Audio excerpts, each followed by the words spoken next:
All right, guys, how you doing? My name is Ryan O'Malley with The Weekender, and I'm sitting here at our area's favorite venue, the Jazz Cafe, with tonight's headliner, the one-man jam band, Mr. Keller Williams. How you doing? All right, then. That's a perfect start. Now, the first thing I want to talk to you about was, I found this to be amazing. You still remember playing this room 13 years ago, and you've played all over. It's strange little things that stick in my memory. I can't really remember what I had for breakfast, but I remember this gig. I remember it being near a highway. I remember a hill going down, and I remember people eating that weren't really there at the show. They were there for dinner. That was a long time ago.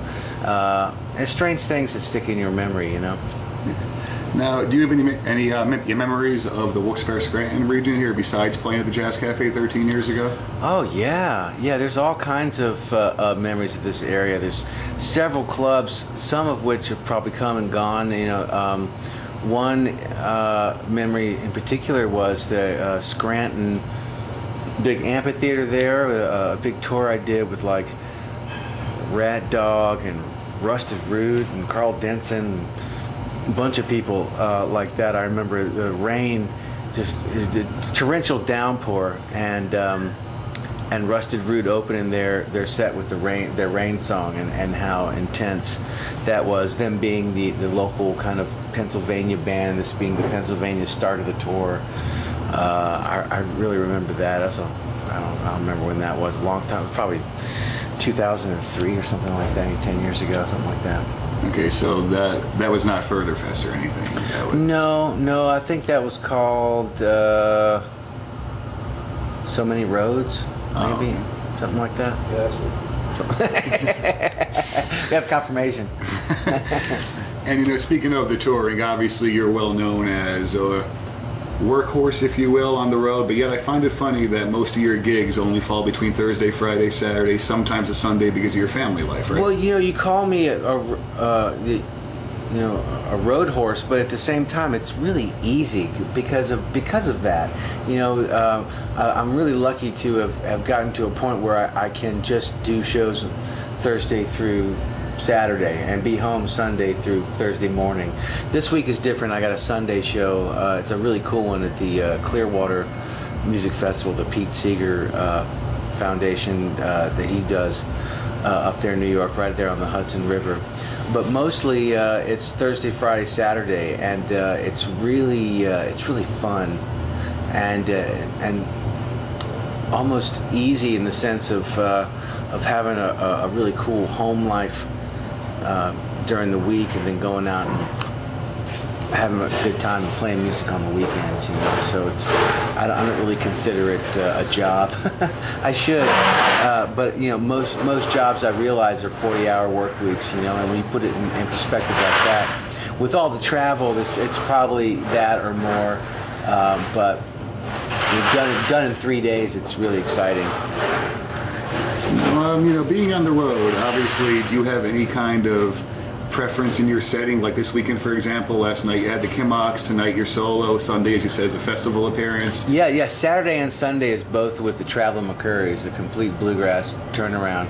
And it's that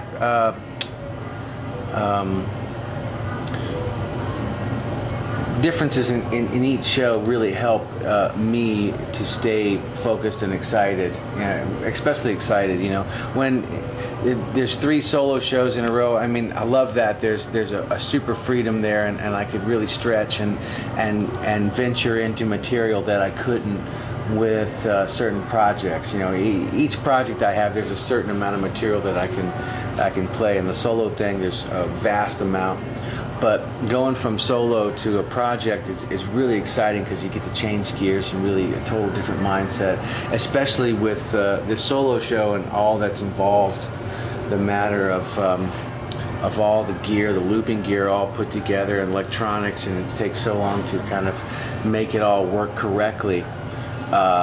When you get in with a project like the Traveling McCurrys, it's a bluegrass thing, and it's totally organic, and it's just 5 guys with instruments standing in front of microphones and DI boxes where there are cables plugged in, and would create this energy that's so high without all the technology that you see in my solo show.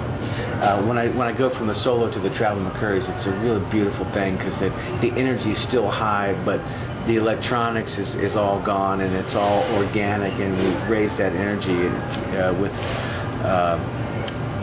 organic type of tendencies. Okay, now, do you find any kind of awkward transition in maybe taking material off the Pick album with the Traveling McCurrys and maybe bringing it out now as a solo show? Is there any challenge for you with that? No. All those songs were written as with one guitar, and so they were all road tested pretty much before recorded, and so it's very natural for me to play those songs in the original state before they were recorded with, say, the McCurrys. But they're much better with the McCurrys, for sure. Those guys are just bluegrass royalty, and what they do to my songs it makes me very happy, and it's just a really special thing that I'm really surprised that I'm allowed to be in their world, you know. I warn them all the time that they're damaging their reputation, but they don't seem to mind. They seem to enjoy the stepping out of their comfort zone and getting into something different. Just the way I enjoy doing that as well, and I think it works for everybody. Okay, now, with the albums and picking everything, obviously the new one being Keys. Now, what brought you around to doing a piano album with Grateful Dead material? Well, first of all, the piano was probably my first instrument. As a kid, I would run around the house, as a little kid, and the piano was one of my stops that I would go to. And so I made up my first song on the piano. I was probably, 8 or 9. But the guitar is where my love eventually went to, and that's where my focus went to. And the piano was always there, and there was many years where I was doing all drive tours, and I was able to bring out all kinds of toys, the keyboard being one of them. And so there was 1 or 2 songs during the show for many years that I would play on the keyboard. So it's not totally foreign to the people that have been, following along for the past couple of years or whatever. But making records, I've made, 20 some records, at least 20 at this point. I think it's been 21 records, but we're calling it 20 for some reason. I try to do different things, for example, playing bass only on a record, or doing a kids record, or doing a record of all covers. The Keys, the piano record, kind of falls into that category of still trying to use records as a documentation for where my music is and where my head is, but yet at the same time try to change it up to where not every record sounds the same. And I feel pretty confident that the past 7 or 8 records or so have been dramatically different between each record, and then each record of those is dramatically different from my live show. And so you're getting all kinds of different things with me and my recorded material and my live stuff. And the piano record is a concept that I've been wanting to do for a long time, but never really allowed myself to go there. And Grateful Dead music is something that is, creeped into my psyche as a teenager all through now, and it was very much a soundtrack to my life, and as I grow older and I get into more kinds of music and different kinds of genres, I don't really listen to a whole lot of Grateful Dead anymore, but that music that I learned is still very prominent and prevalent in my head when I go at least to sit down to the piano. The first thing that seems to come out are these songs like Jerry ballads, and it kind of started as me like elevator music, playing these instrumental, taking these Grateful Dead songs and playing them instrumental, like playing the melody lines. But my wife said that was tremendously boring, and I should sing them, and which wasn't hard because I like I said, it was a soundtrack, and it was really easy, and to actually, I'm picking out the melodies because I know the melodies, I know the words, but lazily, wasn't singing it and trying to focus on, playing the piano. But the Keys record, I sang all the tunes and spared my wife the elevator music that where originally started. And just like music is beautiful in the sense that there's so many records for so many situations. Like the Keys record is not a driving record. It's more of like a background music at dinner, or maybe like preparing Thanksgiving dinner, with your family. It's something that people can relate to, but at the same time, that in the back of the deadhead's mind, he hears and he knows what's happening. But to your mom or your grandma, it's just relaxing piano music. I wouldn't recommend it for driving long distances late at night. There's a record I have called Dance. I would recommend that for late night driving, or late night streaking on golf courses. The golf course is pristine grass, and at night no one's out there. You get naked, you have it in your headphones, you run around. That's a perfect record for that. Dance. Listen to that one. Don't listen to this one while streaking naked on a golf course. Keys. This one is primarily for something completely different. And that's what I like to do. At least with making records, obviously in this day and age, it's virtually impossible to make a living on selling music unless you're, Lady Gaga or Madonna or Justin Bieber or something like that.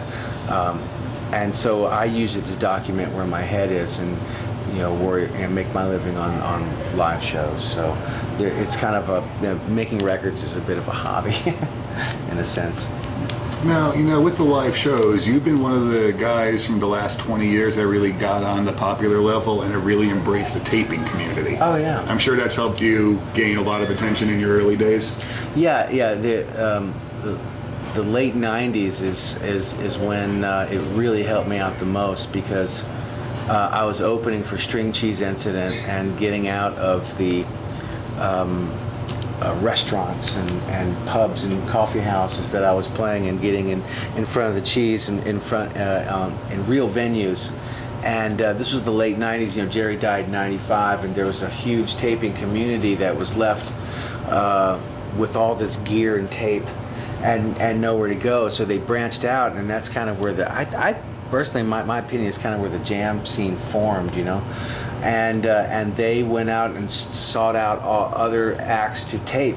And then I was lucky to be on the bottom end of that scene, kind of the opening act of String Cheese. And String Cheese had really a big following of those lovers of Grateful Dead music and the tapers of the West Coast especially. And after 10 or 12 shows of opening for them, the tapers started coming in early, and it was those folks that did that passed around those tapes.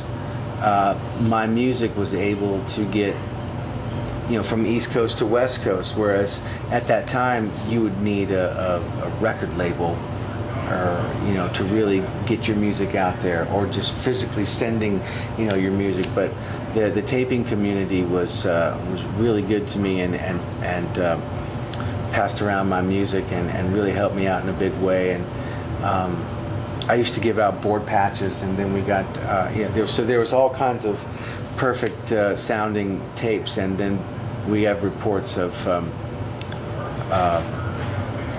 CDs for sale in Korea, with full-on artwork and everything, unsanctioned, whatever.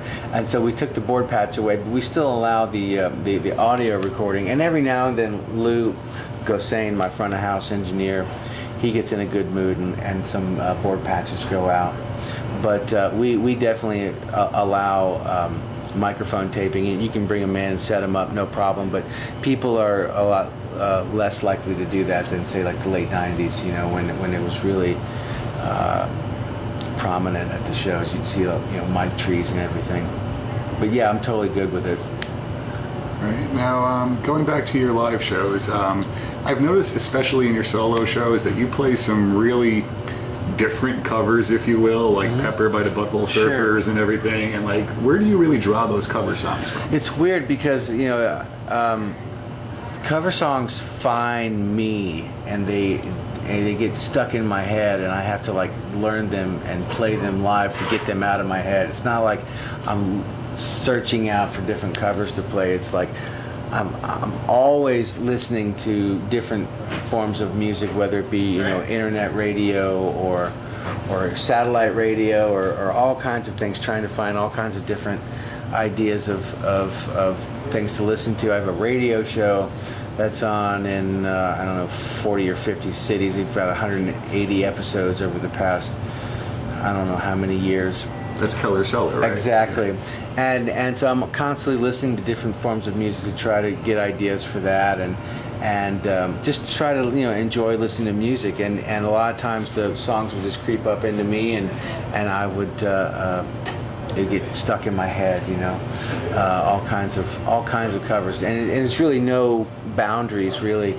There's lots of pop music that translates fantastic into bluegrass, believe it or not, and you were to put on the original version, it wouldn't necessarily strike a chord with this particular audience. But if you play a bluegrass with a bunch of great players, it lifts up the energy, and it's a really fun, almost social experiment, and it almost brings people outside of the bluegrass world in, as what I've noticed at least.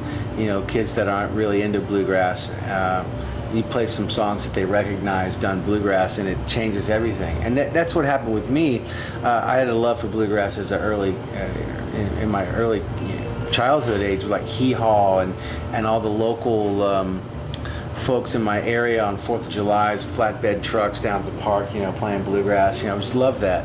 And then my taste went different, punk rock and college rock in the 80s with like The Cure and the Smiths, and then REM kind of opened me up to the Grateful Dead. And then once I got in the Grateful Dead, I discovered Old and in the Way, and then Old and in the Way was playing all kinds of cool covers like Wild Horses by the Rolling Stones, and I got to listen to like the Seldom Scene, which had some local Virginia players in it, a really big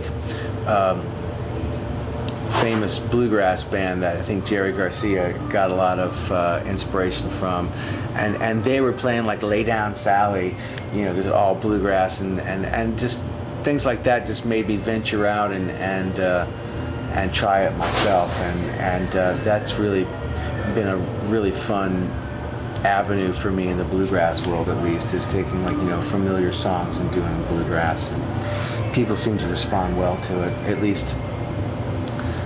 Not the traditional bluegrass lovers, which don't love it at all, and that's okay, because I know a lot of great jazz snobs that I call my friend, and I would never question them, and they have their beliefs. And then there's the whole bluegrass world of folks called there's one term for them that's not very nice, but there's another term that I've heard recently called chair snappers. And this is the folks at the bluegrass festivals that when they don't like something, they stand up and they take their folding chair and they snap it shut and they walk back to their campground. Chair snappers. Before I guess people would call them grass holes. But in a way, that's what kind of keeps that genre alive, is those people that really love the traditional, and it's those people that the people that play the traditional music, they feed off of that, and it's because of those folks that this genre is alive now, and so I can't say anything bad about the grass hole chair snappers. I love them all, even though they don't love me. It's okay. It's okay. I've grown to accept that. Now, with the bluegrass, are you trying to incorporate that into your new project, More Than a Little? No, that's completely different, completely 180 turn. If you were to compare the Traveling McCurrys with More Than a Little, someone said this the other day, it's like apples and kumquats. It's completely different, More Than a Little band is a soul funk project that I was drawing from the R&B gospel scene in Richmond, Virginia, and never really gone that extreme before. And what happened was 4 out of the 5 members of this band was doing a Tuesday night R&B night at one of the local bars, and I went and saw them. It was fantastic. I knew the drummer. I played with the drummer several times, Toby Fairchild, and he invited me up on stage, and something really clicked, and it was really special. And I knew that with a little work, that this could be something that I could get into, and that my crowd could get into. And sure enough, we rehearsed once a week from September to December, and did like 7 shows in December, and out of those shows we recorded them all, and there's a live record of that coming out in I think November. And so this is bass, drums, keys, guitar, and 2 show-stealing female singers that really add an amazing element to my whole world. And I would teach them songs, and they would kind of teach them back to me in this kind of gospel R&B funk formula, you know. And it's been a real inspiration to hang with these folks, for sure, more than a little. Now, what would be next on your agenda then? Are you going to concentrate on More Than a Little, keep mixing it up with the solo shows, traveling McCurrys? Yes, and yes, and yes. This year, there's 4 projects that are kicking. There's Keller and the Keels. There's the Traveling McCurrys. Those are the 2 primary bluegrass outfits. And there's the solo thing, which is what I do the most, and More Than a Little. And I think that's enough there to talk about right now. There's 3 or 4 more projects that are kind of on the side that I'm messing with, and I'm being asked to not talk about that, not to cloud the situation any more than it already is. But I'm very grateful to be able to change it up and to surround myself with these amazing players that allow me to be in their worlds too. It's a huge respect I have for all these folks that come out and play with me, and it's, you know, my whole career is basically a never-ending pursuit of entertaining myself, and all these players that are in my life is all a part of that, and I really appreciate them and for them allowing me in their world. So I'm very grateful to be able to do what I do, for sure. All right, and is there any plans to go back into the studio? Because, like, you know, looking back on your last couple albums, you had bass, pick, and now keys. Mm-hmm. So when's the drums album coming out? Well, good idea. That's not a bad idea. Drums. Well, there's the live record with More Than a Little that should be out hopefully late fall, early winter. And you know, like I said, there's these other projects that I have kicking around that I'm hoping to act on in 2014. But 2014, I think we're focusing on we're looking to try to get more exposure with More Than a Little, this funk thing that is very different from the bluegrass thing, and that's kind of my idea, is to go completely opposite. But there's all kinds of folks that I'm very grateful for that are asking for that to happen. Like promoters are asking for Keller and the Keels and the Traveling McCurrys, and it's so much fun to play with them. And when folks ask for it, I definitely want to, you know, give them what they want, because, you know, it's definitely fun for me, and it's any excuse I have to play with these folks is great. As far as the festivals go, we're definitely focusing on More Than Little in the 2014. But as far as the next studio record goes, you know, I'm kind of keeping that in the I think stage right now. I don't want to cloud it up, you know. Okay. Yeah. Fair enough. Well, Keller, that was basically all I had for you. All right. Thank you for the time, and I'm sure we're going to have a blast here at the Jazz Cafe yeah, tonight. Man. Yeah, man. So, guys, once again, thank you for tuning in. Keller Williams coming down to the Jazz Cafe tonight. So, we'll talk to you soon, guys. Thanks again, Keller. All right. Thank you. All right.